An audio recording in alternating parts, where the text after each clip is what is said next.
Running off over next door's garden before the hour is done. It's more a question of feeling than it is a question of fun.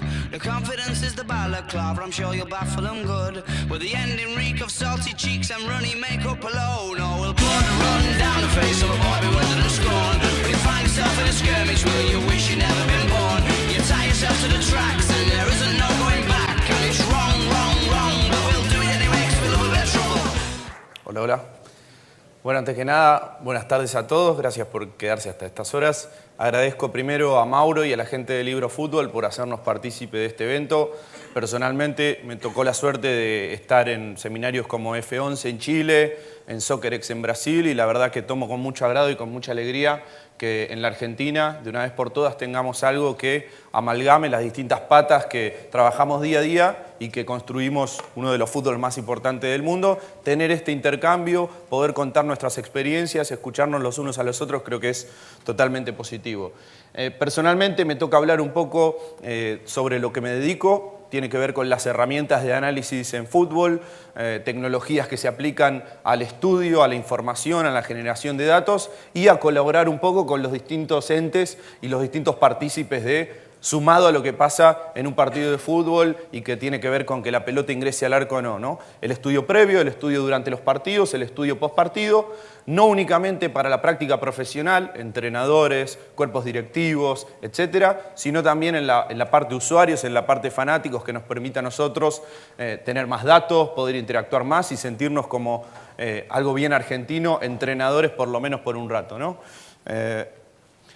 Bueno, un poco una parte de la que me toca, y hace muchos años que estoy trabajando en esto, siempre me encuentro con gentes que son un tanto escépticas y reticentes a creer que esto de verdad y la tecnología incipiente dentro del fútbol, que está tanto librado a la impronta y a la creatividad de los jugadores, tiene real relevancia y puede aportar más allá de la creatividad que puede tener un jugador o de lo que se practica y se entrena durante la semana, ¿no?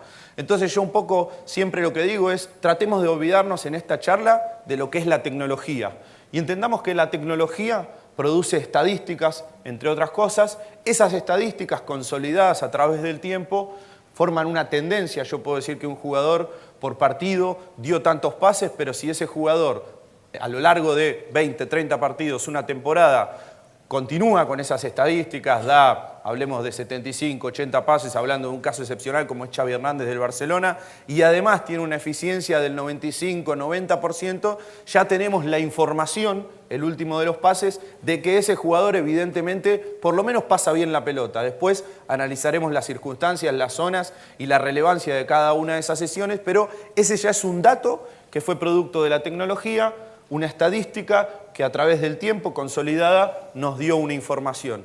Y yo siempre digo, vamos a centrarnos en un caso en donde tenemos dos veredas opuestas. Tener información, ponerla en práctica y por supuesto después, sumado a la calidad de un futbolista, obtener resultados y desde el otro lado, después juzgaremos si uno es mejor que otro, si otro tuvo más méritos en una acción, en un partido, pero no tener información y la diferencia de lo que puede producir. Y me sitúo en este caso, Uruguay, instancia importantísima en el evento más profesionalizado y con más espectadores encima del mundo, del deporte, que es un mundial de fútbol, 2010, cuartos de final, último de los penales, si Abreu convertía, pasaba de ronda. Y yo recuerdo, y así lo transmití en charlas del pasado, haber estado con mis amigos y decir, este está tan loco que capaz la pica. Después de eso y tiempo posterior, empecé a indagar para, además de lo que yo pienso y de lo que yo opinaba y de lo que yo creí esa tarde, poder transmitir y darle más argumentos a esa opinión, para que, al fin y al cabo, ustedes me crean.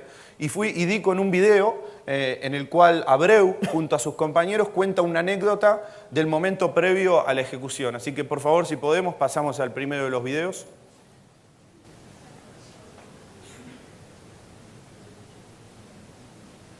Hay un video que se dispara de ahí. Cuando estábamos en el círculo central que iban pateando los compañeros, cuando llega a esta definición uno empieza a decir, a ver cuál será la mejor manera, si contra un palo, fuera.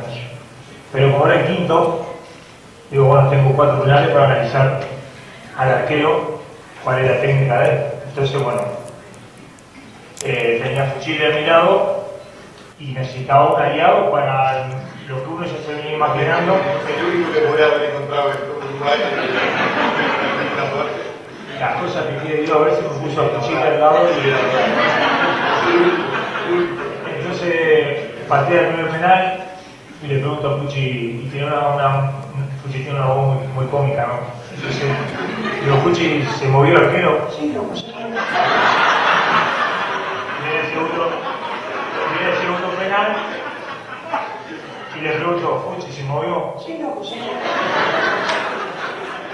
Viene el tercer penal y yo necesitaba reafirmar ya lo que ya pensaba que iba a ser mi forma de patear. Entonces viene el tercero y digo, Puchi, ¿se movió? Sí, lo conseguí, no me movió.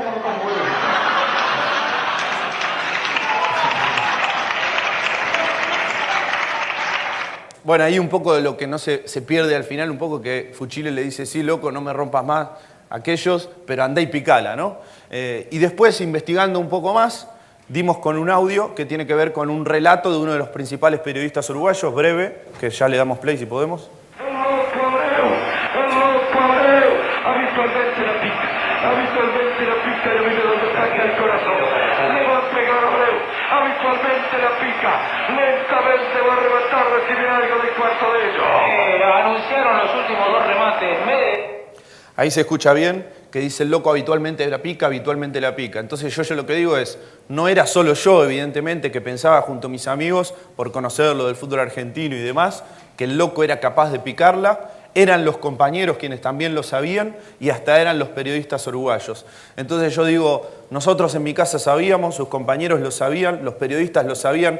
¿Cómo puede ser que el arquero de Ghana y el cuerpo técnico de Ghana no lo supiera? Después, por supuesto, entramos en la disyuntiva de, bueno, y capaz lo sabía, capaz le habían pasado la información, le habían dicho a Abreu pateó 40 penales en su carrera, en 20 la picó, 15 lo convirtió, etc. No lo sé. Simplemente lo que digo, y esto sí ya es una opinión personal, es, te puede pasar que vos te quedes parado y el loco te la toque un palo, esa es la impronta del jugador y lo que no se puede prever. Ahora, a mi entender, año 2010, con toda la facilidad y el acceso a las distintas informaciones que tenemos, no te puede ocurrir bajo ningún punto de vista que vos te tires y el loco te la pique, como finalmente terminó ocurriendo. Y en la otra vereda, por eso yo un poco generaba esta situación de antítesis entre un caso con información y otro caso quizás con menos información o no tanta. Este caso, 4 años antes, misma instancia, cuartos de final, una situación que no recordamos con mucho agrado, Argentina versus Alemania, el famoso papelito de Lehmann. Como verán, acá no hay tecnología, acá no hay cámaras, acá no hay ciencia, acá no hay laboratorio. Acá simplemente hay un cuerpo técnico que investigó a los jugadores del plantel argentino, potencialmente a los que fuesen a ocurrir en una quizás situación de definición de los penales, y le pasó data a su arquero de dónde usualmente solían patear los jugadores. Puede pasar que terminen pateando algo o algún lugar distinto al que habitualmente lo hacían, no te puede pasar lo que veíamos en el caso anterior, ¿no? Esto tiene un poco que ver con el concepto que, como dijo el colega en la previa, está arraigado con una tendencia que ya es ahora, es aquí y es en la Argentina. Hace 10 años era común en otras partes del mundo, por eso todavía está en un paso y algunos pasos más adelante. Sin embargo, nosotros estamos haciendo la propia y que tiene que ver con el análisis de rendimiento, performance análisis. No únicamente tiene que ver con tecnología, no únicamente con estadísticas, después lo vamos a ver más en detalle, tiene que ver con gestionar información y ahorrarle trabajo al cuerpo técnico que potencialmente tiene que estar concentrado en cosas que están más habituadas en el día a día y que son de mayor relevancia. Por eso quería mostrarles, en nombre de esta persona, Gavin Flake, el Manchester City es uno de los clubes a nivel mundial, si no el que más, mejor trabajan en todo este tipo de cosas. Gavin Flake es su jefe de análisis y él nos va a hablar en unos breves segundos de lo que es, en su opinión, el concepto de performance analysis. It's actually about creating measures, creating ways in which to assess your performance. It's about feeding back to players, it's about educating players. It's about working with the coaching staff, or if you're a coach yourself doing performance analysis, it's just about trying to apply a bit more objectivity to your work and trying to reduce some of the barriers which the human mind has, which is when you're in a game, it's based on emotion, it's based on subjective opinion, and it's 90 minutes, and nobody can remember everything that happens in the game. What performance analysis enables you to do, depending on what aspect of it you pick up, it enables you to look back and try to support your subjective opinions with a bit more objectivism.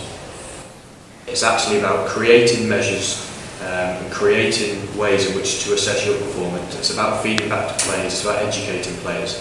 It's about working. Bueno, ahí se repitió, lo importante de mostrar era lo que él considera como relevante para su área y cuál es el uso o en qué puede colaborar esto con los cuerpos técnicos en esta época en donde tenemos tanto acceso a la información. Un poco digo también que la información, la tecnología, las estadísticas resultan en commodities. Hace años atrás había muy pocas empresas que se dedicasen a asistir con la generación de información y de tecnologías. Hoy hay muchísimas. El verdadero valor está en tener el dato, generar la información, pero en la interpretación que uno le da a esa información. Y por eso, más que explicarlo yo, me gustaba mostrar algunos casos que tienen que ver con cuerpos técnicos en acción y que al fin y al cabo son referentes en esta materia a nivel mundial. Un poco con uno de los mitos que viene a romper el trabajo, la información, la estadística, la tecnología, tiene que ver con este hombre. Esta es una imagen de su último día como entrenador de Barcelona, previa a la final de la Copa del Rey, si mal no recuerdo, contra el Athletic Bilbao.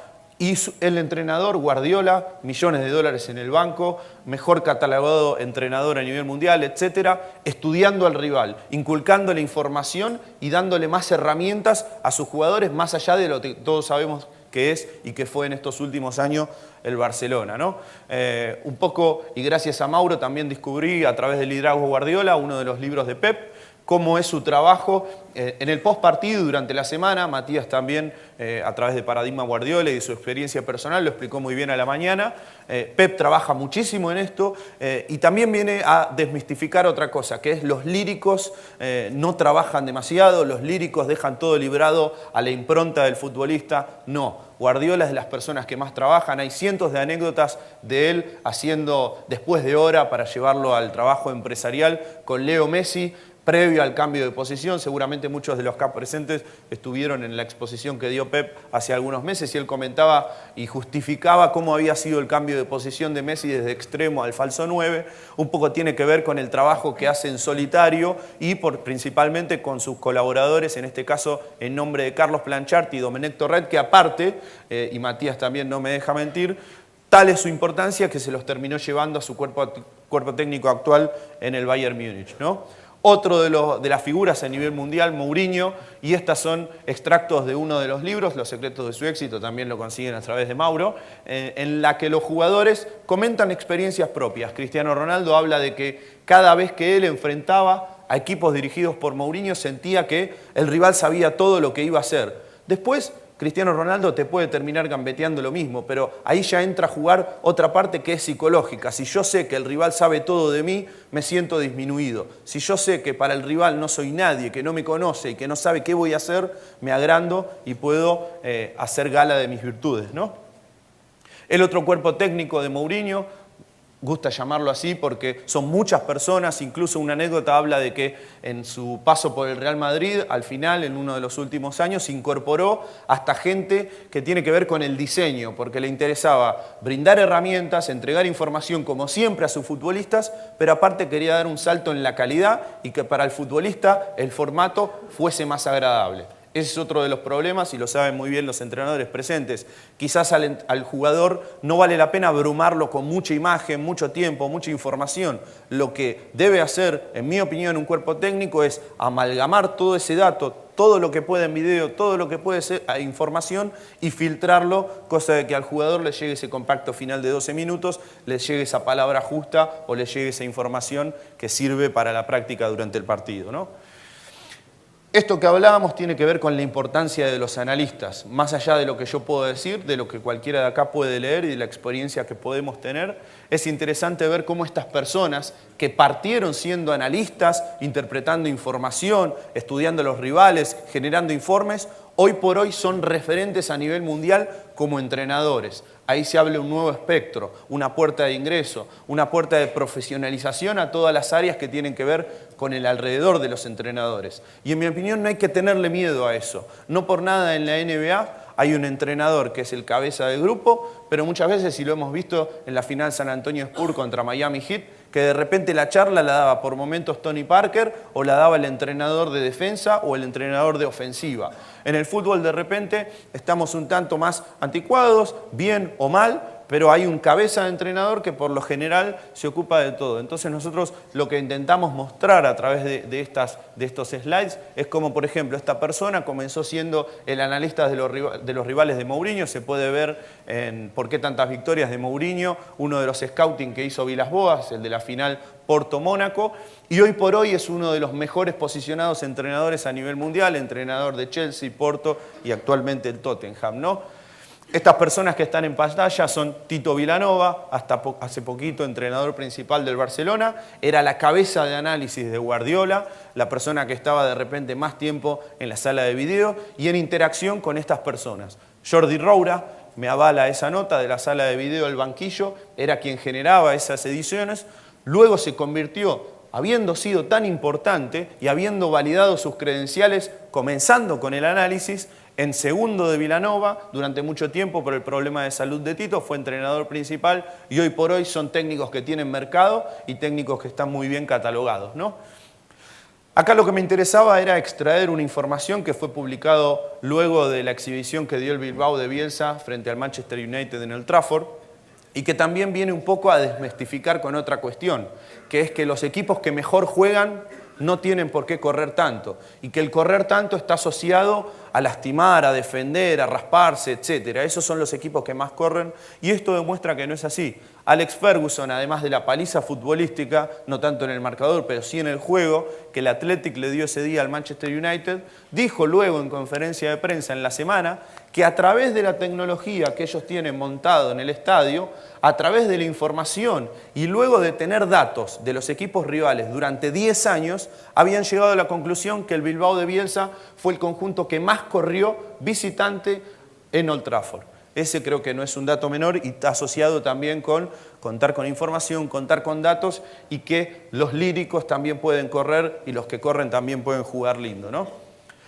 Hablábamos un poco al principio, ahora me gustaría entrar un poco más en detalle en lo que tiene que ver con el caso Manchester City y la oficina de Performance Analysis. Gavin Flake, la persona que lidera esta oficina, no es una persona que únicamente evalúa datos, mira estadísticas y da su opinión.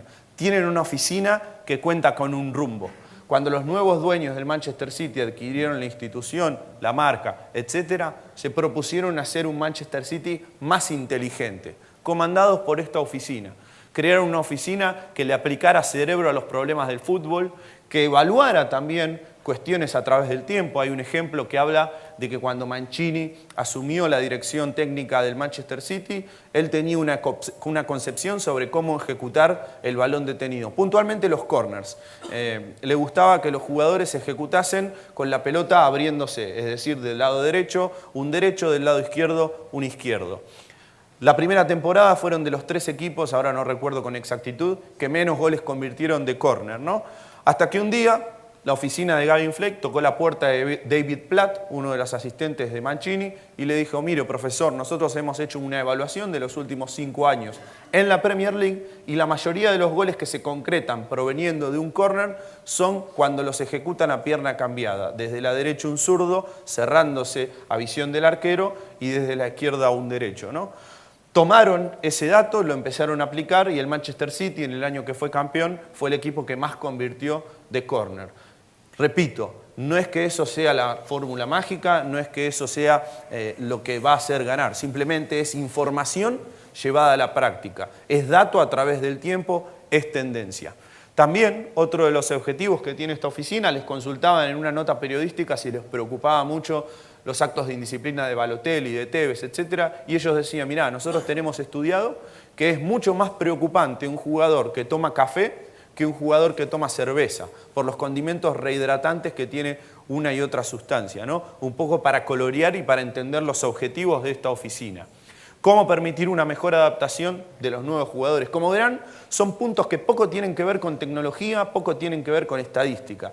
Es información llevada a la práctica para conseguir objetivos y para conseguir mejores resultados. Y habla de que Agüero como jugador y nueva incorporación proveniente a la liga inglesa, fue el jugador compra que más éxito tuvo en su primer año. Y uno de los motivos que esgrimen desde esta oficina es que Agüero, desde que llegó, tenía todo resuelto. Casa, no me acuerdo cuántos años tenía su hijo, si nació en Inglaterra, pero resuelta la vida también para su mujer y para su familia, pasajes para sus demás familiares, trabajo, chofer, etcétera, para quienes fuera, ¿no?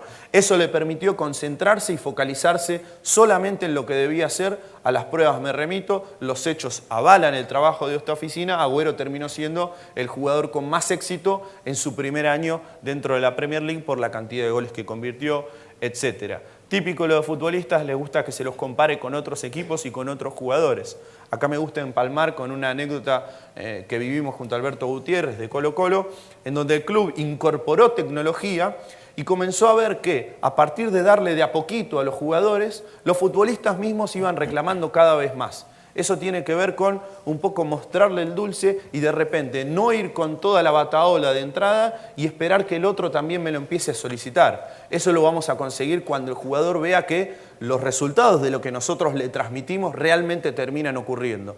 Y en una época además en donde los futbolistas quizás, y esto sí lo traslado de experiencia charlada con entrenadores, necesitan otra consolidación. Creen mucho en su entrenador, pero porque alguien le comentó que este mono, este técnico hace tal cosa, que este tal hace otra cosa en otro país, en Europa, etc.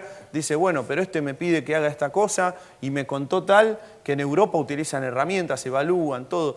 Entonces, a lo que voy con esto es que cada vez más, para la convicción de un entrenador y para que su mensaje a la hora de transmitirlo al futbolista sea creíble y tenga suficientes argumentos como para convencerlo al futbolista, la información, la tecnología pasa a ser muy relevante. Últimos slides, me gustaría llevarlo bien a casos ejemplares y a cómo se trabaja en distintas partes y cómo funcionan estas herramientas de las cuales estamos hablando. Este es el caso y la estructura básica de un club inglés. En la Argentina, afortunadamente, cada vez más estamos viendo que los clubes incorporan gente para trabajar con una oficina audiovisual, edición, estadística, etc. Los entrenadores, además, comienzan a incorporar una persona o un asistente que esté dedicado a hacer la lectura de toda la información.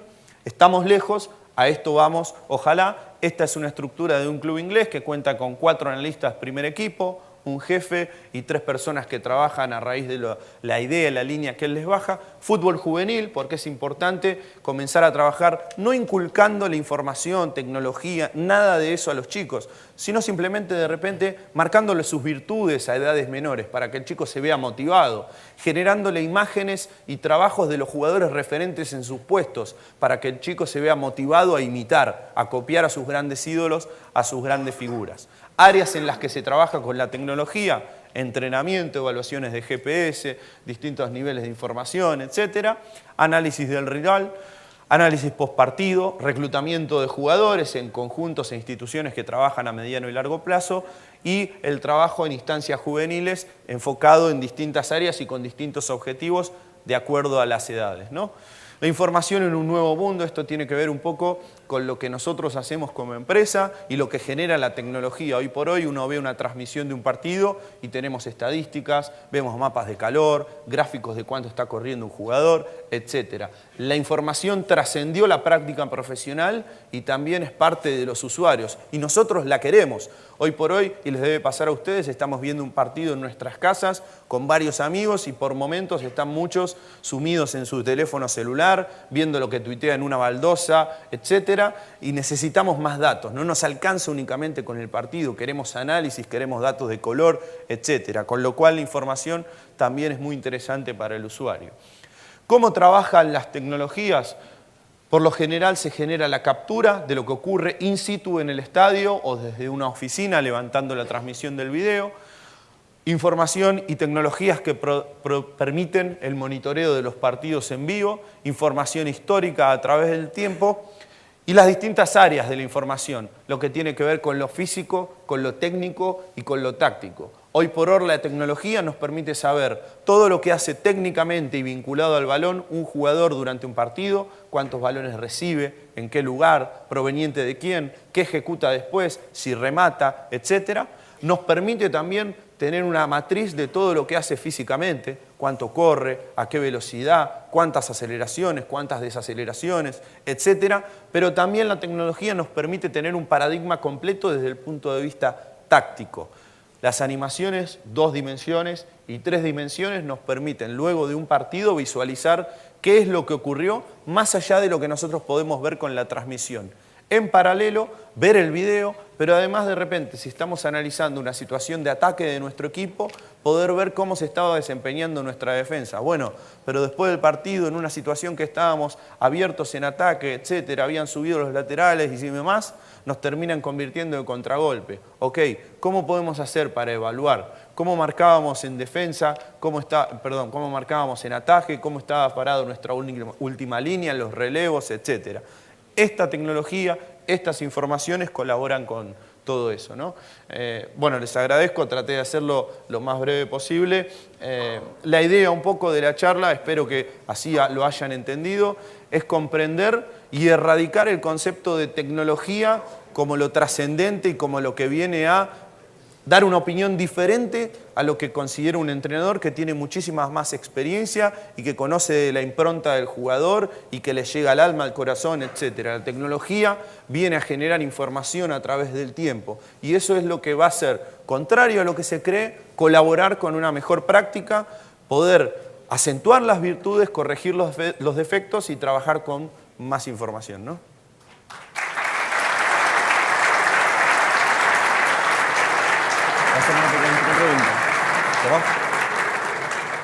Bien, para cerrar la charla, Pablo, quería contarte, mientras decías esto del Loco Abreu, recordé una anécdota conocida, seguramente muchos de ustedes la habrán oído. Mundial Sudáfrica 2010, Paraguay-España. Penalti para Paraguay, Oscar Cardoso va a rematar. Iker Casillas cuenta en una entrevista posterior que el cuerpo técnico le había dado a él una tendencia de los rematadores de Paraguay. También conjugado el hecho de que Pepe Reina, porteando en el Liverpool, había sufrido los goles hasta 3 veces de Cardoso en la UEFA Europa League. Y Casillas dice al final que la intuición jugó parte, que también el informe y que también lo que le decía Pepe Reina, pero que el análisis previo que le otorgaba el cuerpo técnico por ahí no le garantizaba el éxito, pero sí le minimizaba el fracaso. Y creo que esto conjuga todo lo que estabas hablando, ¿no? Exacto. Eso y agregado a que al jugador que es protagonista de esa situación le da mucha más confianza. Esto es simple. A muchos nos ha pasado a la hora de ir, no sé, en la facultad, en el colegio, ante un examen oral. Si nosotros no habíamos estudiado, salvo alguno que sea muy perspicaz, que tenga mucha oratoria y demás, íbamos desarmados al examen y ante cualquier duda, cualquier pregunta que nos hacía tambalear, ya nos caíamos. Sin embargo, cuando uno estudiaba, entraba con mucho más confianza, te permite empalmar las palabras mucho mejor, demostrarle al otro que estás capacitado y que tenés confianza y porque sabés. Entonces no pasa únicamente por tener información, sino también, Abreu mismo en una entrevista hace poco que dio en Pura Química, hablaba de que probablemente el arquero rival supiera que él le iba a picar, pero que entró en juego una disputa psicológica. En esa disputa psicológica, la idea de la información y lo que nosotros transmitimos es que te permita tener más fuerza y estar más convencido de que vas a ganar. Vas a ganar porque estás preparado, porque entrenaste, porque te capacitaron y porque te transmitieron todo. Luego queda librado lo que vos puedas hacer. Lo despedimos a Pablo Zarinelli, por favor. Muchas gracias. Un gustazo. Sorry, sweetheart, I would rather keep on the balaclava.